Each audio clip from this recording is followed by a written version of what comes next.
Congress party ने आवाज उठाई है और कौम के लिए 2 महीने तक हम लोग जेल में रहकर आए हुए हैं।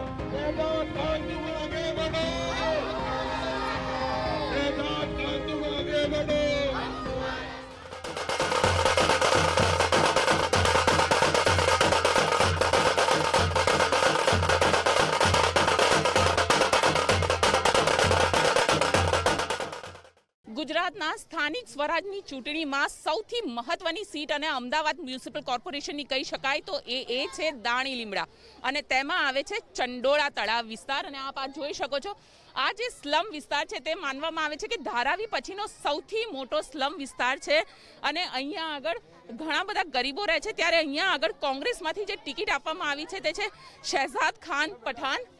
તમને એનું નામ એનઆરસી વખતે યાદ હશે જ્યારે અહીંયા આગળ આ વિસ્તારમાં પથ્થરમારો થયો હતો અને એમને 2 મહિના સુધી જેલમાં રાખવામાં આવ્યા હતા। શહેજાદ ખાન હવે અત્યારે બેલ ઉપર બહાર છે અને પોતાનું ઇલેક્શન કેમ્પેનિંગ કરી રહ્યા છે। તેમની સાથે જ વાત કરીએ। એ કહો કે આ વખતે તમારા મુદ્દા શું હશે? हमारा सबसे बड़ा मुद्दा ये है कि पिछले 15 साल से जो अहमदाबाद म्यूनसिपल कॉरपोरेशन में भारतीय जनता पार्टी की सरकार है, उन्होंने बिल्कुल जो भ्रष्टाचार किया है वो भ्रष्टाचार की पोल खोलने के लिए हम लोग जनता के बीच में उतरे हैं। और जैसा आपने बताया कि धारावी जैसा चंडोला विस्तार जो स्लम एरिया है, ये स्लम एरिया पिछले 40 साल से भारतीय जनता पार्टी ने कोई विकास का कार्य नहीं किया, क्योंकि पिछले 25 साल से भारतीय जनता पार्टी के मुख्यमंत्री गुजरात सरकार में है और यही प्रधानमंत्री जो पहले गुजरात के मुख्यमंत्री हुआ करते थे, इनकी बड़ी बड़ी बातें थी कि 2022 के पहले गुजरात को, हिंदुस्तान को झुपड़पट्टी मुक्त भारत बनाएंगे। लेकिन आज फिर भी आप देख सकते हो कि हमारे ही विस्तार में जो सबसे बड़ी झुपड़पट्टी है वो देखने के लिए ना भारतीय जनता पार्टी का मेयर आता है ना मुख्यमंत्री आता है। हमारी बात यही है कि जैसे अन्य विस्तारों में जो झुपड़पट्टी हटाकर जहां झुपड़पट्टी वही मकान देने की जो बात थी, आज वो बातें कहां है, आज वो वादे कहां है। तो मेरी आपके न्यूज चैनल के माध्यम से भारतीय जनता पार्टी से एक ही सवाल है कि हमारे चंडोला विस्तार का विकास कब होगा और यहाँ पर पक्के मकान कब मिलेंगे? પણ શહેજાદભાઈ એ કહો કે એનઆરસી વખતે જે રીતે અહીંયા આગળ પથ્થરમારો થયો હતો અને તમને 2 મહિના સુધી જેલમાં રહેવું પડ્યું હતું, ક્યાંય પણ તમને લીગલી લાગી રહ્યું છે? आपको पता है कि जिस समय एनआरसी का जो काला कानून आया था, आपको पता है कि जो भारतीय जनता पार्टी की मानसिकता है मुस्लिम विरोधी, एनआरसी सीए का जो काला कानून हिंदुस्तान में इंप्लीमेंट करने की बात थी तो पूरे हिंदुस्तान में मुसलमान समाज सड़कों पे उतरा था। वैसे ही हमारे सालम विस्तार पे भी सड़कों पर उतरा था, लेकिन मेरे हिरासत में आने के बाद जनता पर झूठी तरीके से लाठीचार्ज किया गया और उसमें गलत तरीके से 307 हाफ मर्डर मेरे पर और मेरे कितने अन्य कार्यकर्ताओं पर लगाया गया था, जिसमें मैं 2 महीना जेल में जाकर आया। लेकिन आज फिर भी मैं आपको बताऊं कि काले कानून के खिलाफ आज भी हम लोग आवाज उठा रहे हैं और इंशाअल्लाह आने वाले समय में भी आवाज उठाते ही रहेंगे। लेकिन बहुत सारे ऐसे वीडियोस उस वक्त वायरल हुए थे जिसमें पुलिस को पीट रहे हैं लोग। लेकिन आपको पता है कि जिस तरीके से आप बता रहे हो कि पुलिस को पीट रहे हैं, आपने पहले के बातें नहीं देखी थी, पहले के वीडियोस नहीं देखे थे, जहां पर पुलिस ने भी सरकार के कहने पर कितने बेकसूरों पर लाठीचार्ज किया था। शहजाद भाई, एक दूसरी बात ये भी जानना चाहेंगे कि आप अकेले ऐसे कॉर्पोरेटर होंगे लतीफ के बाद जो जेल से कॉर्पोरेशन की मीटिंग के लिए आए थे?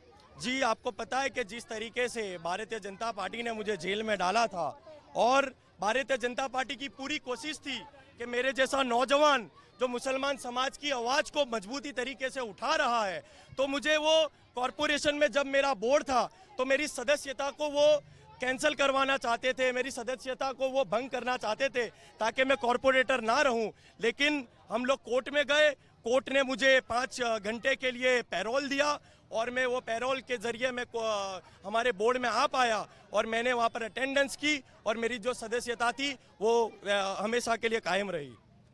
शहजाद भाई, दूसरी भी एक बात है कि आपके सामने आप ये कह रहे हैं कि मुस्लिमों के लिए विकास नहीं हुआ है, लघुमतियों के लिए यहाँ पे विकास नहीं हुआ है, लेकिन सबसे बड़ी बात AIMIM ने दाणी लिमड़ा से अपना कोई भी उम्मीदवार यहाँ पे खड़ा नहीं रखा। जी, आपको पता है कि जो AIMIM की जो मानसिकता है वो ऐसी मानसिकता थी कि उन्होंने देखा कि दाणी लिमड़ा वार्ड में यदि वो लोग अपना कैंडिडेट उतारते हैं तो जो मुस्लिम समाज का एक नौजवान है जो मुसलमानों की आवाज़ उठा रहा है उसको नुकसान हो रहा था, तो असदुद्दीन ओवैसी साहब ने यहाँ पर कैंडिडेट नहीं उतारा, इसलिए मैं उनका आभार भी मानता हूँ।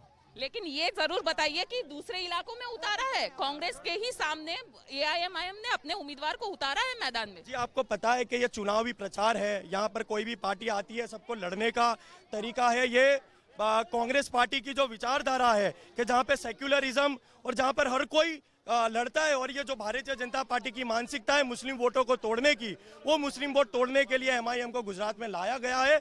और इसका नतीजा मैं मानता हूँ जनता 23 तारीख को देने वाली है, और 23 तारीख को जो भी नतीजा होगा कांग्रेस पार्टी उसको मानने वाली है, क्योंकि वो नतीजा जनता का होगा। लेकिन कहीं ना कहीं जिस तरीके से भाजपा की बी टीम कही जाती है एमआईएम, तो आपको लगता है कि कहीं ना कहीं मुस्लिम वोट्स को बांटने की कोशिश की जा रही है?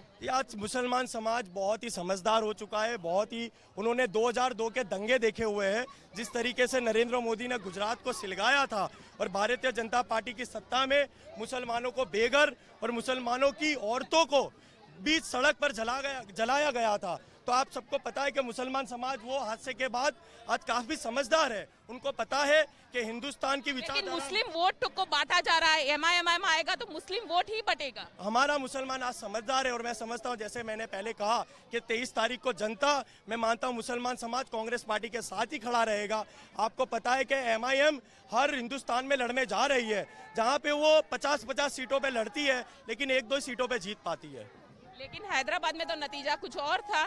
बिहार में जहां पे एमआईएम जीत गई, वहां पे बीजेपी की जहां पे दूसरी जो पार्टी है वो जीत के दायरे में थी, तो वो वोट बट गए और वो हार गई। क्योंकि एमआईएम अभी एक नेशनल पार्टी नहीं है। मैं समझता हूँ कांग्रेस पार्टी वो 70 साल से हिंदुस्तान की एक डीएनए है, एक विचारधारा है। मैं समझता हूँ हिंदुस्तान की जो विचारधारा है उसको कोई भी नई पार्टी आकर 1-2 दिन में हिला नहीं सकती। वो विचारधारा हमेशा कायम रहेगी, वो लोगों के खून में है। वो महात्मा गांधी से नेहरू जी के जमाने से और राहुल जी तक वो विचारधारा मुसलमान समाज नहीं पूरे हिंदुस्तान में फैल रही है। और मैं मानता हूँ आने वाले समय में ये जो विचारधारा की लड़ाई है उसमें कांग्रेस की विचारधारा जीतने वाली है। लेकिन विचारधारा की बात करें, लेकिन कांग्रेस जीत नहीं पाती है पिछले 15 सालों से। नहीं, आप देखोगे कि बहुत ही बदलाव हुआ है। पिछले 2017 का जो विधानसभा का चुनाव था उसमें कांग्रेस पार्टी 80 सीट पर आ गई थी, उनका डिजिट जो बढ़ा था। और जो भारतीय जनता, अरे वो तो पाटीदार आंदोलन की वजह से बढ़ा। नहीं, ऐसा कुछ नहीं है। जो भी आप देखोगे 2022 में और ये 23 तारीख को आपको नतीजा खुद दिखेगा, मेरे बोलने से नहीं, लेकिन आपको जब नतीजा आएगा तो खुद आपके न्यूज चैनल को उसका जवाब मिल जाएगा।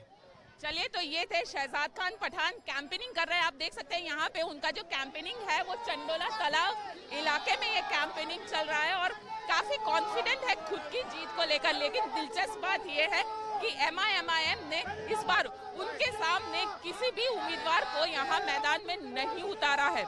देखना बहुत दिलचस्प होगा कि म्युनिसिपल कॉर्पोरेशन का जब नतीजा आएगा तो नतीजे में दाणी लिमड़ा सीट का क्या होता है।